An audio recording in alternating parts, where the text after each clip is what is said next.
Hello friends, I'm again with a new topic in chapter 1, that is how management is a science, art and profession.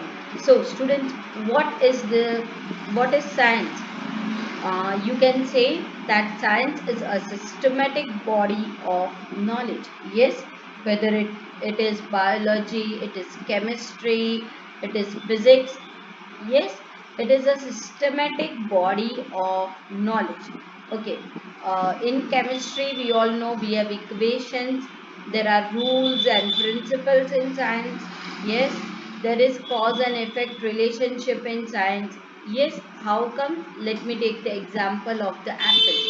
Yes, there is an apple attached in a tree, correct?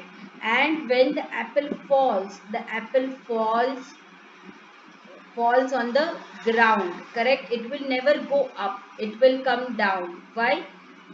Because of the cause and effect relationship, that is because of the gravitational force. The reason, the cause of it is the gravitational force. And what is the effect of the gravitational force? That the apple is coming on the ground. Yes, so this is what science is. Just like science, management also is a systematic body of knowledge. Yes, where there is cause and effect relationship between uh, between the different variables, management principles. You get a lot of facts, analysis, experiments which are done in the field of management, just like the experiments which are done in physics or chemistry. Yes, and there is cause and effect relationship between its variables. There are rules and principles of management. Yes, thus we can conclude that management is a science. According to Dr. George R. Terry, science teaches one to know. Yes, science teaches one to know certain things. Yes, so now management is an art. What is art? Painting is an art, sculpture is an art, you can say literature is an art, writing essays, writing articles. Yes, and drawing sketches is an art. Yes, all these are art. What is art? Art means employment of skills and expertise of an individual. Yes, all the skills, artistic skills and expertise of an individual, and implementation of that skill is an art. Yes, so what does the painter do? Painter implements its skill in its paintings. Yes, so how come management is an art? Let me give you a good example of the principle. In one school there is one principal, Mrs. Dave, and in another school there is another principal, Mrs. Mehta. The working style of both the principals is different. Yes, both have studied the same books, both have the same degree, still the skill and expertise of individuals vary. That's why we can say management is an art. In management also, um, along with following all the rules and principles, personal skill, insight, cleverness plays a very important role. Theoretical knowledge is required, but it is not sufficient. Yes, even the implementation of knowledge, that is the technical art, is also necessary. Thus, we can say that management is an art where one's personal skill and proficiency are equally important. According to George R. Terry, what is art? Art teaches one to do. Yes, what is management? Management is neither science nor art. It is a combination of both. Yes. Now, next one. How is management a profession? Okay, let us take the example of a doctor. Can anyone be a doctor? No. For becoming a doctor, you have to have a degree, a minimum degree, that is MBBS. Yes, if you are specialized in some field, you can say gynecology or any other field, you have to have a MD or a MS degree. Yes, then only you can become a doctor. Okay, a doctor is a part of association, any professional association. Yes, a doctor will be a member of the medical council. Yes, there has to be knowledge and research for becoming a doctor. There has to be some kind of training.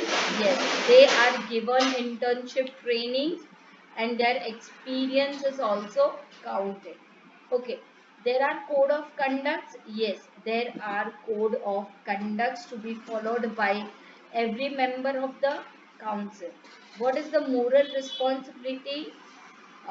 If you go to the doctor and talk about your problem and the doctor gives you medicine, the doctor cannot discuss your physical problem with any other. He has to follow the code of conduct of maintaining confidentiality and not disclosing the information.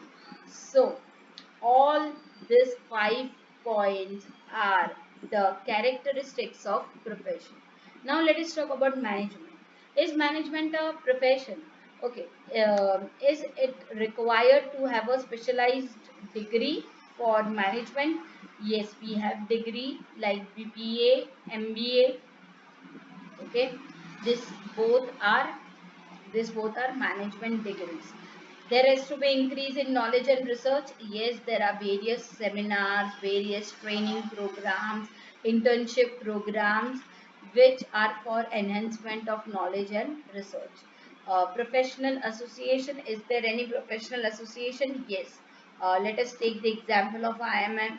IMM Ahmedabad, you can say, as a management institute. Yes. So, like this, we have a lot of professional associations. Okay. Are there any code of conduct? Yes. The professional associations uh, give the code of conduct, give guidelines for their members. What is the moral responsibility? Is there any moral responsibility in management? Yes. There is moral responsibility in this profession also. That's why we conclude that management is a profession. Okay, moving ahead, let us discuss about the levels of management. Okay, all of us are aware about the levels of management. Um, like we all know that there are board of directors in a company, we have CEO in a company, we have managers in the company, there is one managing director in the company. So all these are the top level management. Okay, so there are workers who work in the company, there are jobbers, there are foremen, supervisors. Who are all this? All these are the bottom level management. This is the bottom level management. And what about the middle level management? The departmental heads. Generally, in any company, we have 5 departments: production, sales, purchase, personnel, that is the HR department, and the finance. All the departmental heads come under the middle level management. This is the diagram, this is the pyramid. You will find more people in the bottom level management. The number of people keep on decreasing in the higher level management. Moving ahead. Okay, let us now discuss something about the top level management. Top level management is the supreme authority for the management. Okay, it consists of board of directors, managing director, general manager, chief executive officers. All of them are included in this level. They form the top level management. Now let us discuss about the functions of the top level management. we all of us are aware the objectives of the business, the strategy of the business, the important decisions of the business, the complex problems of the business, the budget of the business, the interest of the stakeholders. All these important things are looked after by the top level management. Okay, so first of all, it is the function, primary function of the top level management to lay down the primary and subsidiary objectives of the business. So deciding the objective of the business is the function of the top level management. Okay, directors act as trustees of the business enterprise. They act as trustees for the property of the business also. Correct? Okay. Now, recruitment of the chief executive officers and the high level all the officers is done by the top level management. They will be assigning them duties, authority and responsibility, deciding the budget, sanctioning the budget, yes, to abide by law and take care of the stakeholders, that is the owners of the business, is the work of the top level management. To take strategic decisions like amalgamations, mergers, purchase, etc. To analyze and resolve complex problems of management as per legal provisions. Okay, someone has made a case on the company, or something like that. So all that legal things are looked after by the top level management. To plan for enterprise, all the strategic plans are made by the top level management. Its implementation and to supervise it is the work of the top level management.